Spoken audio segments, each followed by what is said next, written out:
जय हिंद, नमस्ते, वंदे मातरम। आप सभी का स्वागत है आपके अपने एजुकेशन चैनल समाधान स्टडी पर। काफ़ी बच्चे इंतज़ार कर रहे हैं, काफ़ी बच्चे वेट कर रहे हैं कि सर केमिस्ट्री के लिए कुछ कंटेंट प्रोवाइड करें, और आप सभी साथियों के लिए बेस्ट से बेस्ट कंटेंट मैंने आपके लिए निकाला है।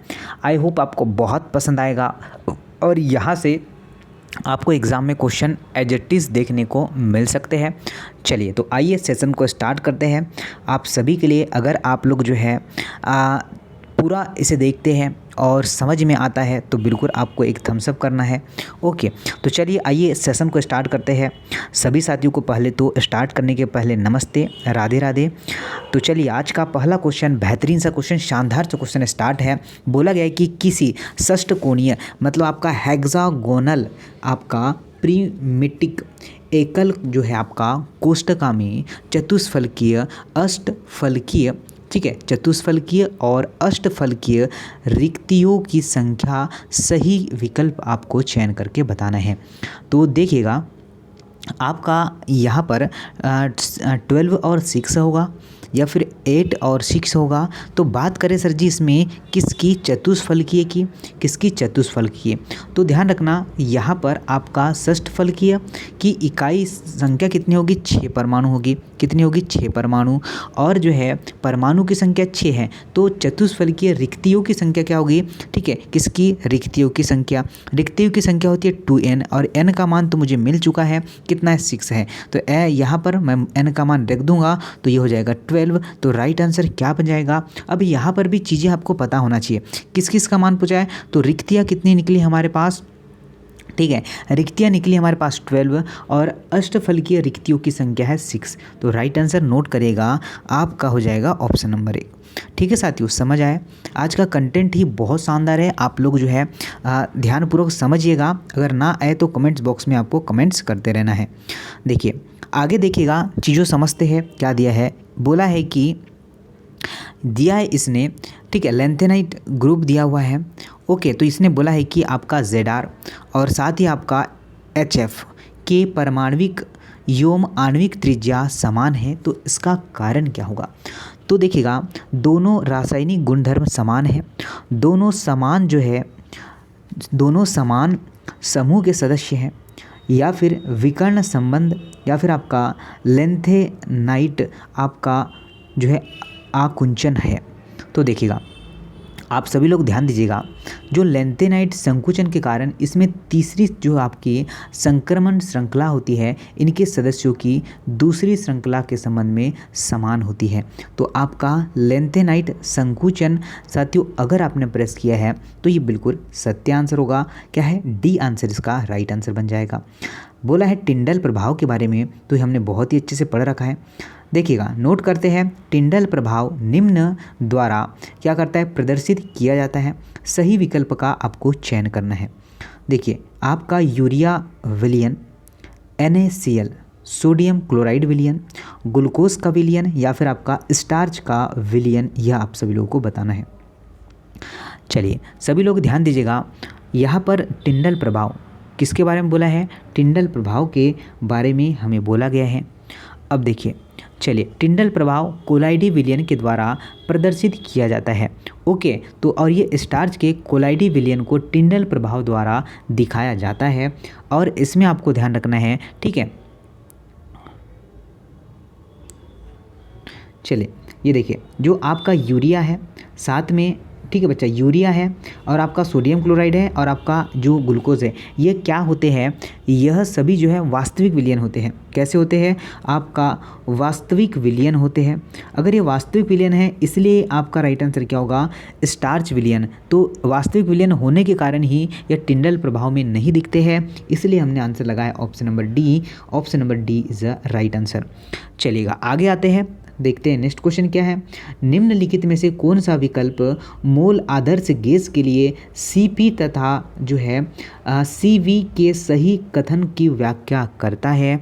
तो बताएंगे साथियों, तो होगा Cp माइनस Cv बराबर R होगा। ये आपको ध्यान रखना है।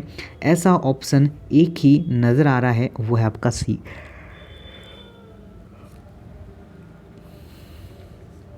आगे देखिएगा, बोला गया है कि बोरीलियम, ठीक है, आपका बोरीलियम क्लोराइड की ठोस अवस्था एवं वाष्प अवस्था में क्या है, संरचनाएं है। दोनों में श्रृंखला क्रमशः आपका श्रृंखला एवं आपका द्विलक, दोनों में रेखीय या फिर होगा क्रमशः द्विलक एवं जो है आपका रेखीय। क्या आंसर बन जाएगा? तो देखिएगा साथियों, नोट करेगा चीज़ों को। वाष्प अवस्था में आपका बेरियम क्लोराइड, ठीक है, बेरियम आपका क्लोराइड, इसमें क्या होता है, ब्रिज आपका डाइमर बनाने की प्रक्रिया होती है। तो आपको ध्यान रखना है, चीज़ों को नोट करना है कि इस बार आंसर क्या बन जाएगा। ऑप्शन नंबर अगर बी है आपका, यह श्रृंखला क्रमशः श्रृंखला आपका द्विलक इस क्वेश्चन का राइट आंसर होगा। ठीक है बच्चा, तो ये थोड़े आपके शानदार क्वेश्चन है, आपने पढ़ा नहीं होगा आज तक, पर इन्हें जो है आपको लगाना अनिवार्य है। एग्ज़ाम में अगर बेहतर मार्क्स लाना है तो आपको सॉल्यूशन करना पड़ेगा। हाइड्रोजन का एक जो है रेडियो एक्टिव समस्थानिक ट्राइटियम निम्न में से किस कण का उत्सर्जन करता है? आपका न्यूट्रॉन का, बीटा, अल्फा, गामा का। तो नोट करेगा कि हाइड्रोजन के 3 समस्थानिक होते हैं। प्रोपियम एक होता है, ठीक है, कौन सा होता है आपका, एक होता है आपका प्रोपियम, एक होता है आपका D2 ड्यूटेरियम और तीसरा होता है आपका ट्राइटेरियम। तीनों ही आपको पता है, ठीक है, तीनों ही आपको पता है। तो जिसमें से आपसे बोला है कि ट्राइटेरियम में से किस कण का उत्सर्जन होता है, तो आपका बीटा का होता है। किसका होता है साथियों? बीटा का होता है, यह आपको ध्यान रखना है। ओके, चलिए, आपका जो है ट्रिटियम जो है प्राकृतिक जल सूक्ष्म मात्रा में उपस्थित होता है और यह रेडियोधर्मी के लिए पानी में एक नमूना संग्रहित करके रखता है। चलिए, तो आपको ये ध्यान रखना है, पूरे सारी चीज़ों को नोट करते रहना है ताकि आप लोग चीज़ों को भूलें ना। 2 ब्रोमोपेंटेन के विहाइड्रो हैलोजेनीकरण अभिक्रिया का मुख्य उत्पादन पेंटेन 2 जो है पेंटेन 2 इन है। तो उक्त जो है उत्पाद का निर्माण जो है आधारित होता है। तो देखिएगा, आपका होगा हकल नियम पर, या फिर होगा जेफर नियम पर, या फिर आपका होगा हुंड नियम पर, या फिर होगा आपका हॉफमैन के नियम पर। तो जो आप लोग आंसर लगा पा रहे हैं, जितना भी बच्चा आंसर लगा पा रहा है कि आपका सेफ के नियम पर, सेट जेफ के नियम पर, ये इसका राइट आंसर होगा। क्या होगा? सेट जेम के नियम पर यह अनुसरण करता है, यह आपको ध्यान रखना है। ठीक है बच्चा, तो ये आपका बी आंसर बिल्कुल करेक्ट है और आपने राइट आंसर कर भी दिया है। आगे आते हैं, देखिए नेक्स्ट क्वेश्चन क्या बोला है, इसमें चीज़ों को समझना है, बोला क्या गया है, नोट करना है। अब देखिएगा, बोला गया है कि BF3 एक समतलीय व्योम जो है इलेक्ट्रॉन न्यून यौगिक है। केंद्रीय परमाणु का संकरण व्योम, इसके चारों ओर जो है इलेक्ट्रॉनों की संख्या क्रमशः क्या होगी? इलेक्ट्रॉनों की संख्या क्रमशः क्या होगी? तो ये हो गया आपका जो है sp², मतलब sp2 होगी। इसमें इलेक्ट्रॉनों की संख्या कितनी होगी? 6 होगी। तो आपको ध्यान रखना है sp2 और इलेक्ट्रॉनों की संख्या क्या होगी? 6 होगी। BF3। ओके, तो ये आपको ध्यान रखना है, चीज़ों को नोट करना है। ठीक है, यहाँ पर सब कुछ दे रखा है और ये शानदार से चीज़ें आपको याद ही रखना पड़ेगा।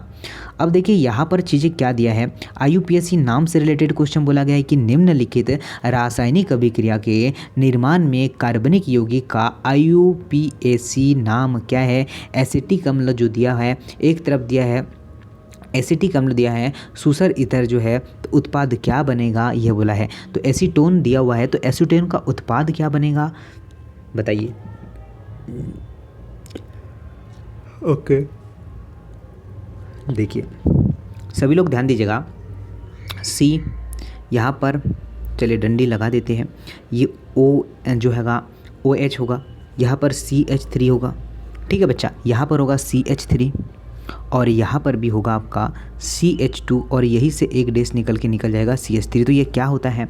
ये होता है 2 मेथी ब्यूटेन और 2 ऑल, मतलब आपका ऑप्शन नंबर ये होगा। और यहाँ पर आपको ध्यान रखना है, आपका एसीटोन का फॉर्मूला क्या होता है? तो ये होगा इधर डबल बॉन्ड के साथ O लगा दूँ और यहाँ पर सिंगल बॉन्ड का CH3 और इसके साथ रिएक्शन करेगा ये CH3। ओके, सभी लोग समझ पाए? चलिए, बिल्कुल समझ पाए होंगे। तो चलिए आगे बढ़ते हैं। ठीक है, आगे देखिए, RBC की कमी जो होती है, RBC की कमी हीनता जनित रोग होता है। तो आपका vitamin B, vitamin B12, vitamin B6 या फिर विटामिन B1 होगा। तो देखिए, विटामिन B1 की बात करें तो इसे लिखिएगा बेरी बेरी। क्या लिखिएगा? बेरी बेरी लिखिएगा। आगे चलते हैं, विटामिन B12 की बात करिएगा, इसे लिखिए कोलोसिस। क्या लिखिएगा? कोलोसिस, कोलोसिस। आगे चलते हैं, B6 लिखिएगा, क्या होता है आपका? मरोड़, जो है आपका मरोड़ पड़ना। ठीक है, मरोड़ लिख लीजिएगा। आगे चलते हैं, B3 अगर आपसे बोलता, ठीक है बच्चा, B3 जिसे हम लोग पेलाग्रा कहते हैं, या B7 भी आपको दे देता। B7 होगा आपका डाइटाइजिस, और आपका एनीमिया की बात करें तो B12 होगा। तो राइट आंसर क्या होगा? क्या ऑप्शन नंबर आपका B हो जाएगा? क्या होगा आपका right answer? Option number B होगा, एनीमिलिया। ठीक है, जिसे हम लोग कहते हैं साइनोकोबाल्मिया, इसका जो है वैज्ञानिक नाम होता है। यह भी हमें ध्यान रखना है। चलिए आगे आते हैं, क्वेश्चन नोट करते हैं। निम्नलिखित, बोला है कि निम्नलिखित में से असत्य कथन कौन सा है? निम्नलिखित में से कौन सा कथन असत्य है, ये आपको बताना है। देखिए, आपका ऑप्शन नंबर A है, एक्टिनाइड जो है अत्यधिक अभिक्रियाशील धातु है, विशेष रूप से जब वे सूक्ष्म अभिक्रिया जो है विभाजित है।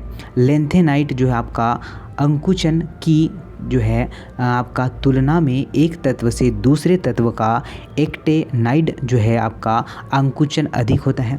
चलिए, तो आपको बताना है अधिक जो है त्रिसंयोजन इलेक्ट्रोडनाइट आयन ठोस अवस्था में रंगहीन जो है होता है, या लेंथेनाइड ऊर्जा योम जो है आपका विद्युत के अच्छे चालक होते हैं। तो साथियों, जिन भी बच्चों ने लगा पाया है ऑप्शन नंबर A, ये गलत है। बाकी सारे के सारे आपका राइट आंसर है, ये आपको ध्यान रखना है। ओके, अगर चीज़ें अच्छी लग रही है, चीज़ों में आपको कुछ सीखने मिल रहा है, तो चलिए ऑब्वियसली बात है को लाइक ज़रूर कर देना आप लोग, ताकि लाइक से ही मुझे मोटिवेशन मिलता है। तो आपको मोटिवेशन मैं दिलाऊंगा, आप मेरे को मोटिवेशन दिलाएंगे लाइक को करके। तो देखिए, ऑल इंडिया रेडियो, ठीक है, ऑल इंडिया रेडियो नई दिल्ली एक स्टेशन आपका 1368 जो है किलो हर्ट्ज़ की आवृत्ति पर प्रसारण करता है। संचरण द्वारा उत्सर्जित विद्युत चुंबकीय विकिरण की तरंग दैर्घ्य आपको ज्ञात करना है। तो जो इसने प्रकाश का वेग भी दे रखा है, तरंग दैर्घ्य मतलब लैम्डा होता है, और लैम्डा बराबर क्या आपका C अपॉन में V होता है। क्या C अपॉन में V? तो देखिए, इसका मान तो आपको पता है। ठीक है, लैम्डा बराबर होता है, लेमडा यहाँ पर देखिए, सभी लोग ध्यान दीजिएगा, लेमडा बराबर आपका होगा, ठीक है, लेमडा बराबर C/V होता है। C का मान आपको दे रखा है 3 × 10⁸ की पावर, और नीचे V का मान भी आपको दे रखा है। ठीक है बच्चा, V का मान लिखिएगा 3 × 68 × 10⁻³ की पावर। ओके, कोई दिक्कत, कोई परेशानी नहीं है। अब देखिए सॉल्यूशन करते हैं। चलिए काटते हैं। पहले तो ये चले गया 5 टाइम आया है। ओके, तो चलिए इस तरीके से हम लोग इसे सॉल्व कर लेंगे। अब इसे काटते हैं, ऐसे काटिएगा। अब आराम से आपके घर पर आप लोग सॉल्यूशन कर सकते हैं। ठीक है, चीज़ों को गुना भाई मल्टीप्लाई ही करना है। मैं आपको राइट आंसर बता देता हूँ क्या होगा। राइट आंसर की बात करें तो आपका 129.3 आएगा। ठीक है, क्या होगा? ऑप्शन नंबर B आंसर आएगा। नोट कर लीजिएगा, तरीका मैंने बता चुका है। तरंग दैर्घ्य बराबर लैम्डा बराबर C/V रखना है आप लोगों को, और मान आप लोग को लाना है। C का मान भी दे रखा है, V का मान भी आपको दे रखा है। चलिए ये देखिए, मैंने 10⁵ की पावर जो आपका 10⁻³ की पावर क्यों लगाया? क्योंकि किलो मतलब 10⁻³ की पावर ही होती है। आगे आते हैं, देखिए नेक्स्ट बोला है कि K पर आपका मेथिल एमीन का PK यूँ आपका एसिटिक अम्ल का PK का मान जो है, ठीक है, दिया है 3.27 यूँ 4.77 है। तो ऑब्वियसली बात है इसका आंसर कुछ नहीं करना था आपको। बोला गया था आपका डाईमेथिल जो है अमोनियम एसीटेट विलयन के पीएच मान का सही विकल्प चुनना है। तो साथियों बिल्कुल सिंपल सा आंसर था, सिंपल सा क्वेश्चन था। इसका एक फॉर्मूला होता है। क्या होता है साथियों? एक फॉर्मूला होता है, वो अगर आप लोग नोट करिएगा तो बहुत ही अच्छा होगा। ऐसे अगर क्वेश्चन आते हैं तो आप लोग बनाएं। ठीक है, पीएच का एक फॉर्मूला होता है, क्या होगा? 7 + 1/2 pK0 - P जो है KB, ये एक फार्मूला होता है। देखिए तो 7 का 7, 1/2 का 1/2। चलिए ये देखिए यहाँ पर 4.77 माइनस होगा आपका 3.27। अब आराम से सॉल्व कीजिएगा, ये समथिंग आपका आएगा। चलिए ये कितना होगा? ये आधा। ठीक है बच्चा, ये तो 7 तो ऑब्वियसली बात है 7, और ये आधा बचा है, और यहाँ से समथिंग एक निकल जाएगा, तो आपका right answer option number D आ जाएगा। सभी लोगों को समझ में आ चुका है क्या? इतना सिंपल क्वेश्चन है, और आप लोग सभी लोग, सभी साथी, सभी महानुभाव इसको बना पाएगा। चलिए अगर डेफिनेटली आपको अगर 8 करते हैं, अगर आप सोचते 8 करेंगे पर ऐसा नहीं होता है, तो भी आपका डी आंसर आप लोग लगा पाते हैं। ठीक है बच्चा, देखिए आपको दिया है इसने, ठीक है 17 वाला क्वेश्चन आप लोग देख लीजिएगा क्या दिया है। इसमें बोला गया है कि कुल 14 प्रकार के ब्रोबे जाइलमों आपके जो है जालकों की अंतः केंद्रित एकक कोशिकाओं की संख्या के लिए सही विकल्प आपको चयन करके बताना है। 3 होगा, 7 होगा, 5 होगा या फिर 2 होगा। चलिए आप लोग बता पाएंगे क्या आंसर हो पाएगा और कितना बच्चा करेक्ट कर पाएगा। 14 जो है, ठीक है 14 प्रकार के ब्रोवेली जाइलोमो और आपके क्यूबिक और आपका टेट्रागोनल। ठीक है बच्चा, टेट्रागोनल मतलब आपको ध्यान रखना है 3। इसका आंसर क्या होगा? 3 राइट आंसर होगा।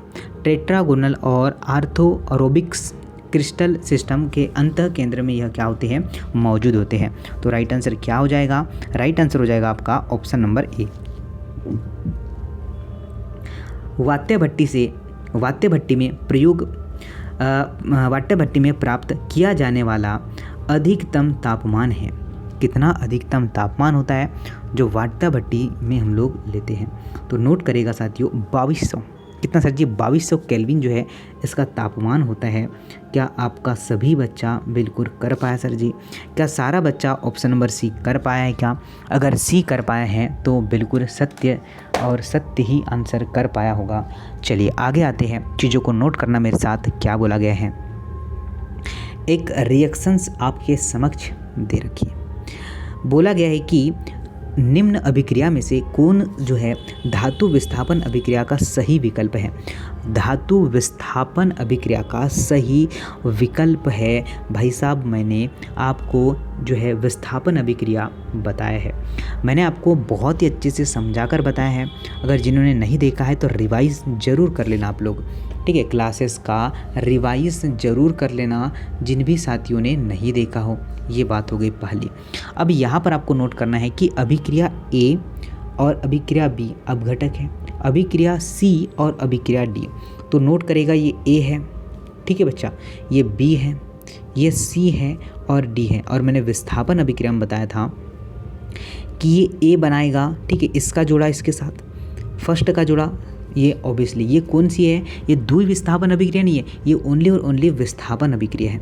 ठीक है, कौन सी? क्योंकि ये एक जो है दो चीज़ों को क्या कर रहा है, दो चीज़ों में से ये जिसकी रिएक्टेंसी ज़्यादा होती है वो अपना स्थान जो है बदल देता है और कम वाले को धक्का मार देता है। जैसे आपका बाबू और आपका सोना, समझ गए? देखिए ये क्रिया कर रहा है तो ये जो है O2 इसका स्थान खिसक लेगा। ये भाई साहब छोटा है, ये गरीब का बच्चा है और ये अमीर का बच्चा है, इसलिए क्या करेगा, ये बेचारे को धक्का मार देगा और इसे बाहर निकाल कर फेंक देगा। तो यही आपसे बोला गया है। समझ गए? चीज़ों को सीख चुके हैं, बिल्कुल आपने बना पाया होगा डेफिनेटली राइट आंसर। आगे आते हैं, कथन फर्स्ट कथन सेकेंड दोनों ही चीज़ें दे रखी है। तो देखिए बोला गया कि एस्पिरिन योम जो है आपका पैरासिटामोल जो है स्वपादक पीड़क आपका पीड़ाहारी वर्ग के हैं। तो देखिए सेकंड दिया हुआ है कि मॉर्फिन योम आपका हेरोइन जो है अस्वापक पीड़ाहारी वर्ग में है। उपरोक्त कथन में जो है प्रकाश में नीचे दिए गए विकल्प में से कौन सा सत्य है। चलिए कौन सा सत्य है कौन सा गलत है ऐसा आपको चूज़ करके बताना है। बताइए। सभी साथी सभी बंधु आंसर कर सकते हैं, तो नोट करेगा साथियों दोनों ही कथन क्या है। चलिए कथन ए और कथन बी भाई साहब दोनों ही चलिए धोखा दे रहे हैं, दोनों ही गलत हैं, दोनों ही रॉन्ग है। ओके चलिए आगे चलते हैं। नेक्स्ट क्वेश्चन देख लेते हैं क्या दिया है। नेक्स्ट क्वेश्चन नोट करना मेरे साथ। बोला है कि निम्न क्षारीय मृदा, क्या बोला गया है, बोला गया है कि निम्न क्षारीय मृदा धातुएं, ठीक है, आपका हैलाइडो में से कौन सह संयोजी एवं कार्बनिक विलयन में क्या है आपका घुलनशील होता है। आपका बोरिलियम क्लोराइड, कैल्शियम क्लोराइड, या फिर आपका होगा स्ट्रोंशियम क्लोराइड, या फिर मैग्नीशियम क्लोराइड। क्या आंसर बता पाएंगे? क्या सत्य आंसर नोट कर पाएंगे कि BE बेरियम क्लोराइड इसका आंसर हो जाएगा। ठीक है, बेरियम जो होता है छोटे आकार का कण होता है और बेरियम क्लोराइड संयोजी और जो है कार्बनिक विलयनों में घुलनशील होता है। ठीक है, ये क्या होता है, ये कार्बनिक संयोजी में घुलनशील होता है, ये आपको ध्यान रखना है। आगे आते हैं मेथेन के बारे में। बोला है कि मेथेन नहीं, एथेन के आपके निम्नतम स्थायी स्वरूपम आपके स्वरूपण में आपका बोला है द्वितल कोण है। क्या है बताइए। चलिए सभी साथी बता पाएंगे क्या कि अग्र स्वरूप सबसे कम स्थायी है, जबकि आपका सात्रित स्वरूप जो होता है अधिक स्थायी होता है और इसका मान जो होगा 0 डिग्री होता है। ये आपको ध्यान रखना है, चीज़ों को नोट करना है, चीज़ों को इम्प्लीमेंट करना है और आप लोग बिल्कुल कर पाएंगे अगर आप लोग रेगुलर चीज़ों को पढ़ रहे हैं तो। ठीक है, अगर रेगुलर चीज़ें आपने पढ़ रखा है तो आप लोग सभी जो है बना पाएंगे। ठीक है, और ये कि चाहते हैं कि आप इस बार तो बहुत ही अच्छे मार्क्स ला पाए और बहुत ही शानदार तरीके से अपनी प्रिपरेशन को बेहतर कर पाएँ। चलिए यार, चीज़ें अच्छी लगे तो लाइक कर देना आप लोग। आगे आते हैं, देखिए क्या बोला गया है, चीज़ों को समझते हैं, चीज़ों को नोट करते हैं। बोला गया है कि एक कार्बनिक यौगिक में 78 भार द्वारा कार्बन एक जो है विशेष प्रतिशत हाइड्रोजन की मात्रा है। इस जो है यौगिक में आपका मूलानुपात सूत्र का सही विकल्प आपको बताना है। चलिए बताइए क्या होगा, CH4 या फिर होगा इसने कार्बन दिया है आपके पास 12 और H दिया है 1, तो क्या आंसर बन जाएगा। चलिए क्या साथियों आपका CH3 बन जाएगा क्या, मुझे बताइए क्या CH3 हम लोग इस क्वेश्चन का राइट आंसर कर पाएंगे क्या। जी हाँ साथियों, डेफिनेटली कर पाएंगे। चीज़ों को सीख कर, चीज़ों को समझ कर बेहतर तरीके से हमने यह आंसर कर पाया है और बिल्कुल हमारा राइट आंसर होगा, बिल्कुल हमारा राइट आंसर होगा। चलिए आगे आते हैं, नेक्स्ट क्वेश्चन नोट करिएगा, नेक्स्ट क्वेश्चन समझते हैं, सीखते हैं। क्या बोला है ध्यान दीजिएगा, उत्कृष्ट गैसों का नाम, उत्कृष्ट गैसों का नाम उनकी रासायनिक अभिक्रिया के प्रति अक्रियता के कारण पड़ा है। जो है इनसे संबंधित असत्य कथनों को जो है पहचानिए। ठीक है बच्चा, इनसे संबंधित असत्य कथनों को पहचानिए। बताइए उत्कृष्ट गैसों के इलेक्ट्रॉन जो है आपके जो आपका लब्धि एंथैल्पी का मान उच्च धनात्मक होता है। उत्कृष्ट गैसें जल में क्या होती है, अल्प विलेत होती है। उत्कृष्ट गैसों की गलनांक एवं क्वथनांक अति उच्च होते हैं, या फिर उत्कृष्ट गैसों के में दुर्बल परिक्षेपण बल होता है। तो देखिए सभी लोग नोट करेगा, अगर साथियों आपने C आंसर लगाए हैं, क्या होगा साथियों, अगर आपने C आंसर लगाया है कि उत्कृष्ट गैसों के गलनांक और क्वथनांक उच्च होते हैं, यह आपका बिल्कुल सही आंसर है। क्या है, यह आंसर बिल्कुल सत्य है और आपने यही आंसर लगा पाया होगा, मतलब आपने बिल्कुल करेक्ट आंसर चूज़ किया है। निम्नलिखित बहुलकों में से कौन सा योगात्मक बहुलकन के द्वारा निर्मित किया जाता है। डेक्रोन या फिर आपका होगा टेफ्लॉन या फिर होगा आपका नायलॉन 66 या फिर होगा आपका, चलिए क्या सर जी आपका नोवेलाइक, क्या आंसर बन पाएगा? बताइए साथियों क्या आंसर बन पाएगा? तो टेफ्लॉन एक योगात्मक बहुलक होता है। कौन सर जी? टेफ्लॉन। क्या हमारा आंसर ऑप्शन नंबर बी आया है क्या? बी इस क्वेश्चन का राइट आंसर होगा। ओके, तो टेफ्लॉन कैसे बनता है? टेफ्लॉन को हम लोग मोनोमर और टेट्राफ्लुओरिंथ भी कहते हैं। तो ये बनता क्या है? तो देखिए ये बनता है आपका CF3, ठीक है, डबल बॉन्ड CF3 के साथ उत्प्रेरक मतलब उच्च दाब की सांद्रता में, ठीक है, क्या है यह उच्च दाब की सांद्रता में बनेगा CF2 और यह जो है CF2 ये आपका टेफ्लॉन बनेगा, ये आपको ध्यान रखना है। चलिए तो आप सभी लोगों के लिए ये था बेहतरीन सेशन, शानदार सा सेशन केमिस्ट्री का। अब केमिस्ट्री और फिजिक्स के आपको ज़्यादा टॉपिक मिलेंगे, ज़्यादा कंटेंट मिलेगा, ताकि आप लोग जो बॉटनी जूलॉजी आपका स्ट्रॉन्ग है उसे भी आप लोग जो है केमिस्ट्री और फिजिक्स को भी स्ट्रॉन्ग कर सकते हैं। तो आई होप यह सेशन आपको बहुत पसंद आएगा। शेयर करना है और अपने दोस्तों के साथ जो है इसे शेयर करके बताना है और लाइक करना है और अधिक से अधिक जो है बच्चों तक इस आवाज़ को पहुंचाना है। नमस्ते, जय हिंद, वंदे मातरम।